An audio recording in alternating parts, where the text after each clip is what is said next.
नमस्कार YouTube family, मी प्रतीक्षा स्वागत करते तुमचं माझ्या यूट्यूब चॅनलला. श्री स्वामी समर्थ. आजची रेसिपी आहे भरलेलं वांगं. त्यासाठी वांगी कट केली, ते छान वॉश करून घेतले. शेंगदाण्याचा कूट घेतला, त्यामध्ये तिखट, मीठ, जिरं, हळद हे टाकून तेलाने हे मिक्स करून घेतलं. त्यानंतर कट केलेल्या वांग्यामध्ये आपल्याला हे सगळं मिश्रण भरून घ्यायचं. ज्यांनी माझ्या चॅनलला सबस्क्राईब केलं नसेल त्यांनी सबस्क्राईब करून घ्या, जेणेकरून माझ्या व्हिडिओची नोटिफिकेशन सर्वात आधी तुमच्यापर्यंत पोहोचेल.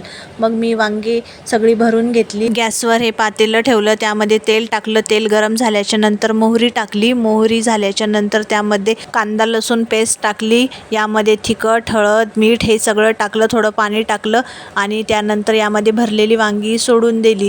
भरलेली वांगी टाकल्यानंतर यामध्ये पाणी टाकलं. आपल्याला जे मसाले ॲड करायचे ते टाकून घेतले. थोडी वाटाण्याची पेस्ट काढली, ती पण टाकून घेतली. वरतून कोथिंबीर टाक. आपली भरलेली वांगी ही रेडी आहे. व्हिडिओ आवडला असेल लाईक, कमेंट, शेअर आणि सबस्क्राईब करा आणि मला कमेंटमध्ये सांगा तुम्हाला इथून पुढे कोणती रेसिपी हवी आहे. Thank you so much watching for my video. Bye bye.